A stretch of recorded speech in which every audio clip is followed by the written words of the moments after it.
નમસ્કાર, હું છું માર્ગી. આપની સાથે હેડલાઇન્સમાં જોઈએ કેટલાક મહત્વના સમાચાર.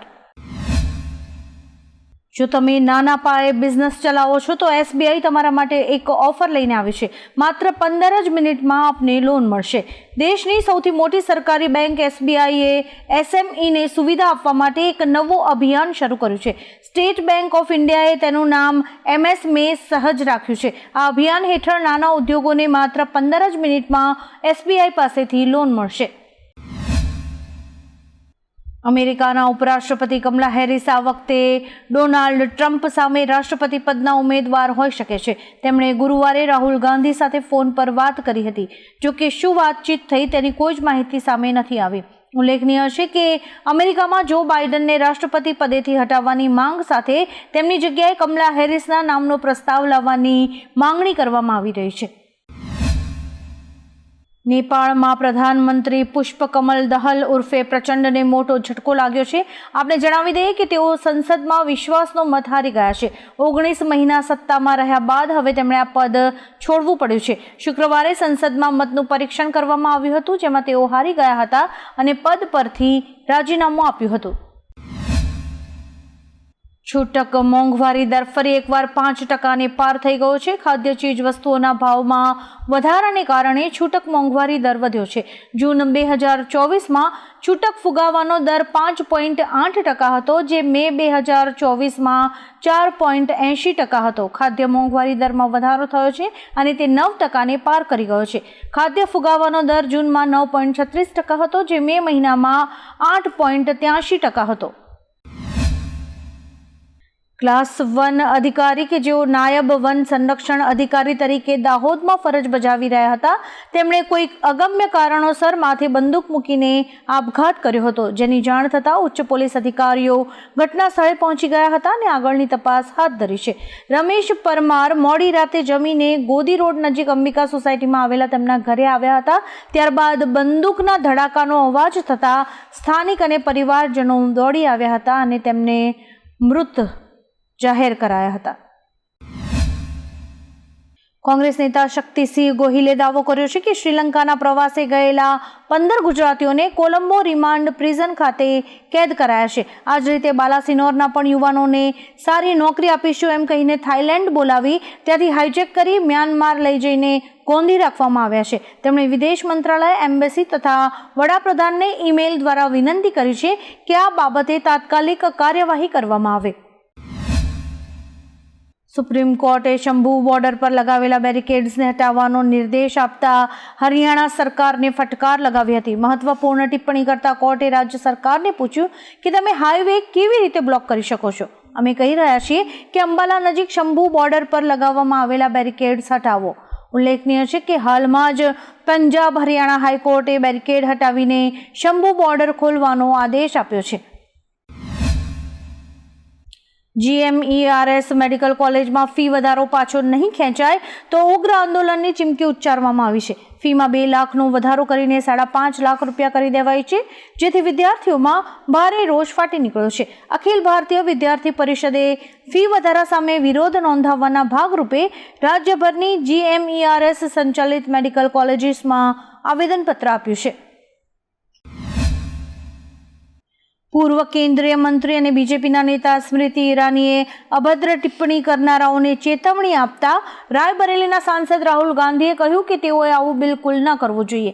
તેમણે કહ્યું કે જીવનમાં જીત અને હાર હોય છે, પરંતુ કોઈનું અપમાન કરવું એ શક્તિની નહીં પણ નબળાઈની નિશાની છે. ઉલ્લેખનીય છે કે અમેઠી સીટ પરથી હાર્યા બાદ સ્મૃતિ ઈરાનીને સોશિયલ મીડિયા પર સતત ટ્રોલ કરવામાં આવી રહ્યા છે. જલંધર પોલીસે શ્રી ખડૂર સાહિબના સાંસદ અને ખાલિસ્તાની સમર્થક અમૃતપાલ સિંહના ભાઈ હરપ્રીત સિંહની આઈસ ડ્રગ્સ સાથે ધરપકડ કરી છે. જ્યારે તેની ધરપકડ કરવામાં આવી ત્યારે તે નશામાં હતો અને તેના 2 સહયોગીઓની પણ ધરપકડ કરાઈ છે, જેમનો મેડિકલ રિપોર્ટ પણ પોઝિટિવ આવ્યો છે.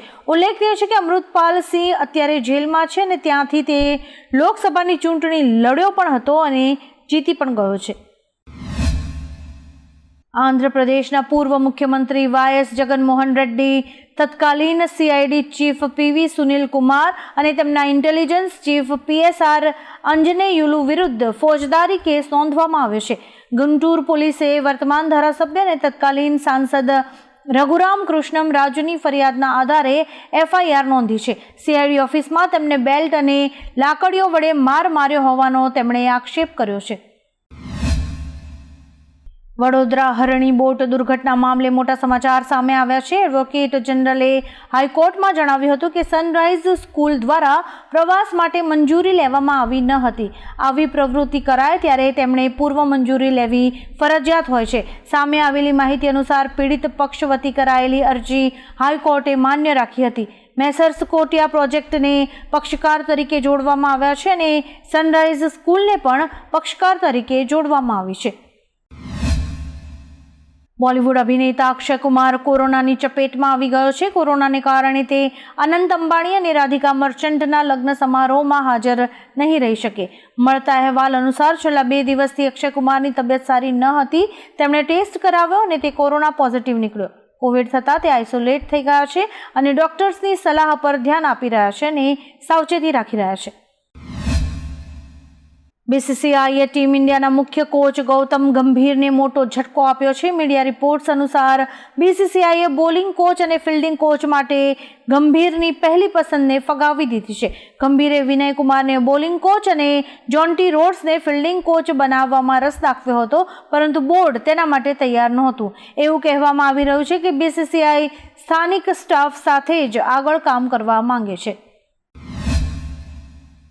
ગુજરાત સહિત સમગ્ર દેશમાં નબીરાઓ બેફામ બની રહ્યા છે. આવા જ એક નબીરાએ સુરતમાં બેફામ ગાડી ચલાવીને લોકોને અડફેટે લીધા છે. સુરતના વેસુ કેનાલ રોડ પર નશામાં ધૂત રિકેશ ભાટિયા નામના નબીરાએ 10 જેટલા વાહન ચાલકોને ઉડાવ્યા હતા, જેમાં 3 લોકોને ઈજા પહોંચી હતી. સદનસીબે કોઈનો જીવ નથી ગયો. વાહનોનો કચ્ચર ઘાણ વળી ગયો હતો અને લોકોએ પીછો કરીને નબીરાને પકડી પોલીસને સોંપ્યો છે.